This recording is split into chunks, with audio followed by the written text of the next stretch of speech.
Hey, Hollow Knight is a game about tiny little bugs who like to kill each other for sport and fill out funny little maps which will have you pressing the map key every other second. You play this as a little guy who looks small but can certainly pack a punch. In this video I'll talk about what he can do as well as some other things about the game. Before I start though, I have to ask you to please subscribe as it really helps me out. Anyway, with that said, please sit back, relax, and enjoy a review of a game with really good music. Hollow Knight.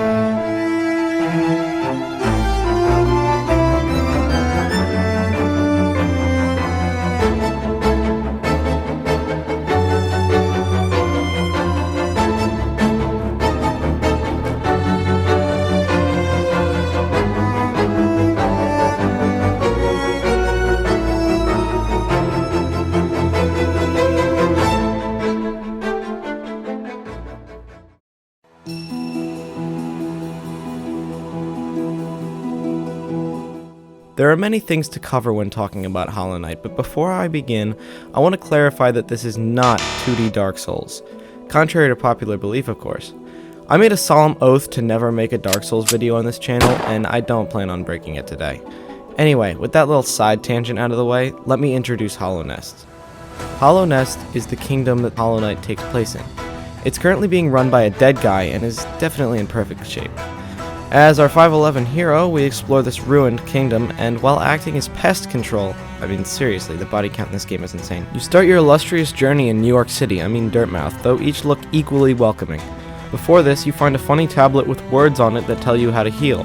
Once you pass through the town, after talking to Elderbug of course, I'm not some kind of monster, you go down the well to Crossroads.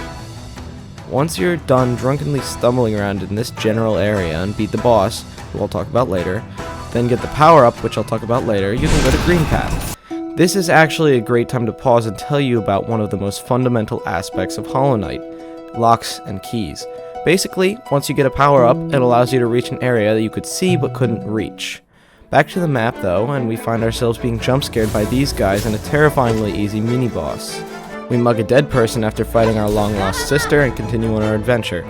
The dead person's belongings allow us to enter a mushroom-covered fungal wasteland known as Los Angeles, in which we can fight our way through these balloons. Once we've thoroughly upset all the clowns of the world, we make our way to Mantis Village, where we get our second upgrade. Looks like these guys aren't a fan of us robbing their stuff, so we decide to complain to their manager.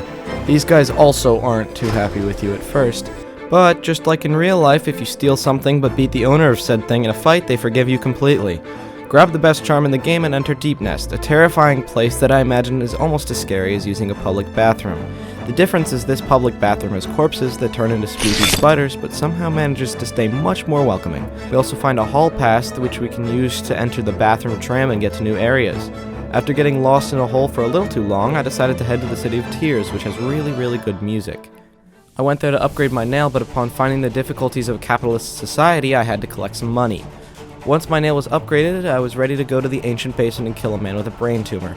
The surgery is a success, and the grateful man rewards me with a real talk, no crap actual wings, which is probably the best item in the game. Unfortunately, not charging the man for the medical bills left me so broke I had to steal from the rich for my personal gain. First, I make a pit stop at the outer reaches of the kingdom, where it quite literally rains corpses. I decide it's about time to fight the hardest boss in the game, and beat it second try because, as I told you, this guy can pack a serious punch. I then go fight the poop doctor after trekking through the city sewers like a certain unnamed clown. I find the enemies with the best name in the game there, and I find myself astonished by the audio design in these dark, musty tunnels. I follow the rancid smell. Before long, I find myself fighting the Dung Defender. It really is unfortunate that other than me, the last man protecting the kingdom is a dung beetle that quite literally lives in poop it rolls around. Anyway, I drain the sewer system and make my way into the Mountain Dew factory where I obtain Isma's Tear, which is apparently acid repellent. This pH 6 and below proof tier allows me to access the rest of the kingdom's edge, where I reach the best area in the game. A gauntlet of 3 tests of skill to entertain this dead guy. I easily breezed through the first challenge. I then decided I've had enough of the second challenge when it starts to get a little too hard. I mean, what? Nothing was too hard for me, I just got bored. Anyway, the next step is obtaining the Dream Nail so I can kill 3 sleeping people. This isn't exactly hard as they are, you know, sleeping. So let me enter their brain in which I can literally absorb them. Once I kill all 3 and say goodbye to my best friend, it's already time to head back to the Crossroads and fight the final boss. Unfortunately, it looks like the area has come down with a slight cold as I fight through the infected enemies, giving me flashbacks to an unnamed pandemic. I enter the ominously dark room and rest at the final bench before fighting the Hollow Knight. Yes, you heard that right, they did not name the game after the main character, but I'll talk about Big Me over here in a second. It looks like I beat the game, but wait, we skipped a few things here. Let's backtrack a bit and talk about the parts I missed.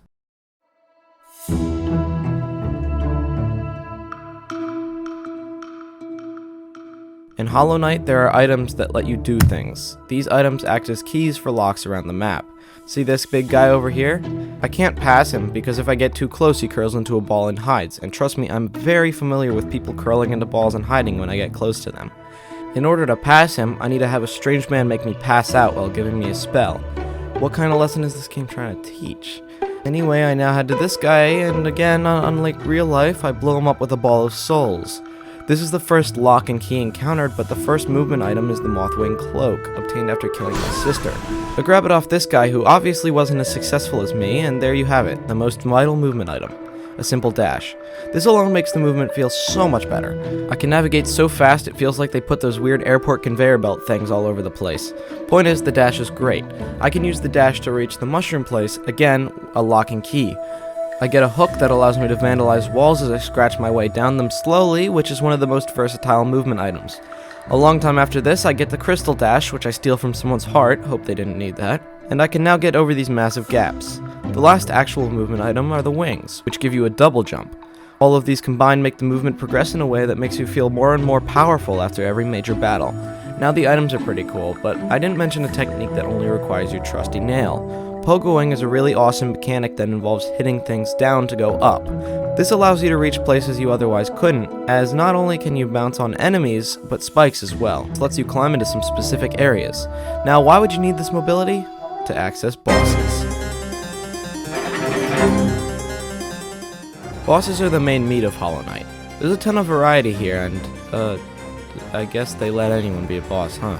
Anyway, depending on how bad you get lost, the first boss you typically fight is the False Knight. He has simple attack patterns that let you get a grip on the movement and attacking. We'll later find out he's a criminal as he stole someone's armor and put a funny bug on a stick that rightfully escapes. He's also absolutely loaded with cash, which makes me think even more that he's a criminal, but I digress. After obtaining the fireball, I enter Green Path, where we find the Needle Person, who is very important to the story. Her name is Hornet, and she is one of the most fun bosses in the game. Dodging her fast-paced blows makes me feel like a ninja.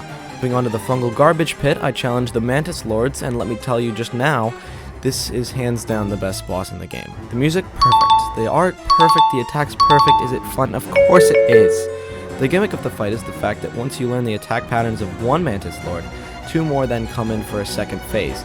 This works perfectly in the way that all of the second phase's attacks are exactly the same, just double. It's not unfair, it just makes it more difficult.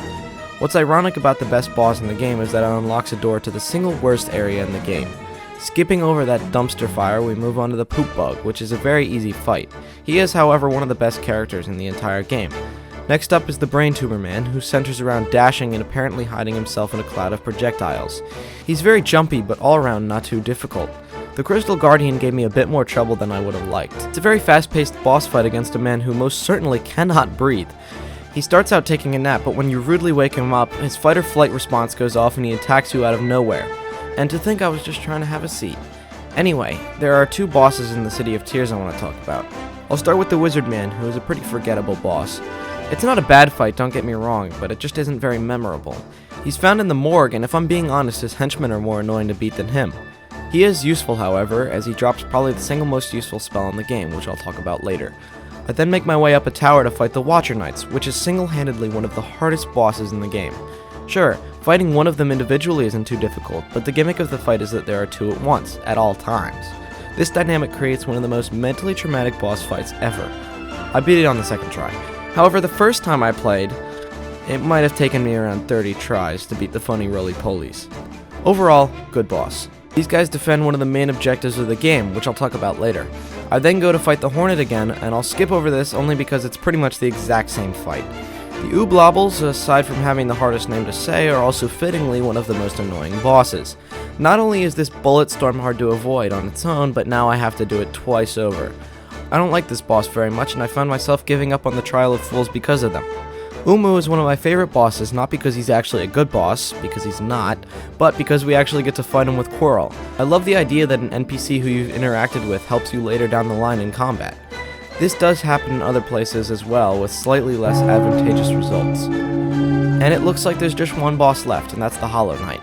Now, if I'm being honest with you, I really don't think this is a challenging enough final boss. His attack patterns are easy, and I beat him without having to upgrade my stats at all. I do think this is because he's not actually the true final boss, though. I won't show the true final boss to save you from spoilers, and definitely not because I didn't want to dedicate the time to beating it in a whole new playthrough. Mentioning that, I did actually miss a lot of content because of how fast I had to beat the game to make this video ever. One thing I definitely didn't miss, however, are the dream bosses. This is maybe the hardest a game has ever been. And no, again, this isn't 2D Dark Souls. Here's a quick compilation of all the times I was beaten by this one dream boss alone.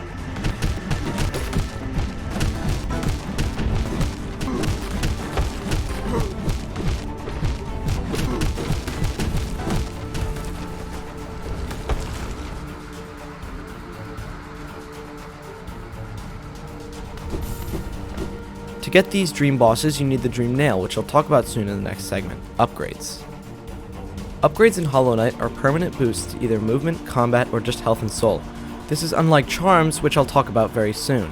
Upgrades can be found here and all act as locks and keys in case you weren't paying attention up until this point. The first type of upgrade is the non-essential health and soul upgrades. Collect 4 pieces of broken glass to make 1 full piece of glass and gain 1 hit point. Collect 3 of these ball shards and you get an extra soul storage. Pretty simple stuff, but also pretty necessary for later in endgame content. The next type of upgrade are the spell upgrades. Unless you decide to get a full doctorate in magic in Hogwarts, this is your best next option for casting spells. Simply absorb the thing, you can do the thing. It's pretty simple as well. There are 4 different spells, 3 of them being able to be infused with monster energy to power up. Focus is the first spell you receive in the very beginning, which allows you to use the spirits of dead people to heal yourself. No, this game is not dark at all. The Vengeful Spirit is the next spell you receive. It's a simple ranged attack with some utility as a mobility item, but for the most part is just good for all-around damage. It can be fused with Shade and upgraded into Shade Soul, which does more damage and is larger. The Howling Wraiths is a massive cloud, and it also does pretty good damage. It can be upgraded into the Abyss Shriek, and did they pay someone to make these names? Because I feel terrified just reading them. The Desolate Dive is my personal favorite, as it allows you to punch the ground so hard it creates a giant shockwave and makes you invincible. Don't try that at home, by the way. It can be upgraded into the Descending Dark for even more shockwave and invincible goodness. A small upgrade that I didn't even opt to get are the Blade Arts. These are powerful strikes that you can obtain by being taught by the Blade Masters themselves. They're very useful to use right after a boss gets knocked over unless you need to heal, or, you could just... Speaking of blades, the nail upgrades are pretty essential in your run. Using a rare resource called Pale Ore and lots of cold hard cash, you can upgrade your crappy peg into a bug-killing machine. The final and objectively best type of upgrade is the upgrade item. These are usually for mobility, but also act as navigational items that are necessary to completing the game. There are some skips, but for the most part you need these. Now, I love the idea that a random guy's coat can give you the ability to dash, but it is a little hard to believe. The Moth Queen Cloak is the single best permanent upgrade item in the game, as it allows you to dash. Dashing is the second best mechanic in any video game, closely behind grappling hooks. Second upgrade you receive, the Mantis Claw, allows you to wall jump. While this is great and all, it apparently gives you the ability to warp gravity as you climb walls with it. Crystal Heart is not an upgrade to your dash, but a more powerful version of it. Now, it is extremely unfortunate that while this dash does do damage, it cancels your dash when you hit an enemy. The game is a 0 out of 10 just for this, honestly, but we have more to cover, so let's move on. The Monarch Wings allow you to double jump. Now, remember when I said that the dash is the best upgrade? Scratch that, I like this one now. Isma's Tear is an acid-proof bubble, which is pretty useless until later into the game. Not much else to say about it. I know I've switched my favorite movement item twice now, but I'm sorry, the dash has reclaimed its throne. Now after a short interval, the knight can shadow dash, which makes you completely invulnerable for the most part, and it can be paired with a charm to deal damage. The Dream Nail is an item obtained from this guy that allows you to enter people's consciousness. This is how you enter all of the Dream Nail bosses, but there is an upgrade to the Dream Nail which allows you to enter the White Palace. You can also use this to enter the Path of Pain, which, take my word for it, lives up to its name. Anyway, that should be it for upgrades, but there is another type of upgrade I didn't mention. Charms are quite literally your best friend. They're where the meat of customization in Hollow Knight comes in, and it's extremely fun to make your own charm loadout. You can find them here, and they can do anything from regenerating your health over time to making you smell so bad it physically pains people.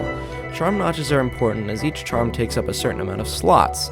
Increasing this is important because it's always a good idea to make room for the Wayward Compass. The Wayward Compass is the best charm. Anyway, let me let you in on a little secret. Sure, at first it may look like the extra charm won't fit, but there is a hidden mechanic called overcharming. This gives you extra charms but makes damage multiply.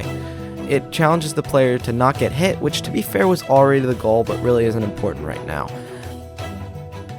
Well, I guess that's it for Hollow Knight, which is not too bad for 6 pages of non-stop block paragraphs. I'm writing the script now, and I have no idea how long this is going to be, but I do know it's entertaining. Please sub to the channel if you haven't. I hate shilling, but it shows results. But I digress. Hollow Knight is one of the most influential masterpieces of a game I've ever played. This is the easiest 10 out of 10 of my life, and I'm definitely not alone in saying that. The bosses are good, the movement's good, the areas are good, the upgrades are good, and I could go on and on. This video could have been a 30-minute rant about why the game is so good. We didn't quite make it to 30, but the thought was there. Anyway, let me leave you with this. If you thought this game looked interesting and for some reason you haven't played it yet, then get it. It's 20 bucks, it's the biggest steal ever. You're scamming yourself by not buying it. And maybe one for a friend. Or an extra 26. You know, I don't judge. I hope you enjoyed this, and I hope you enjoy the world of Hollow Knight. Bye.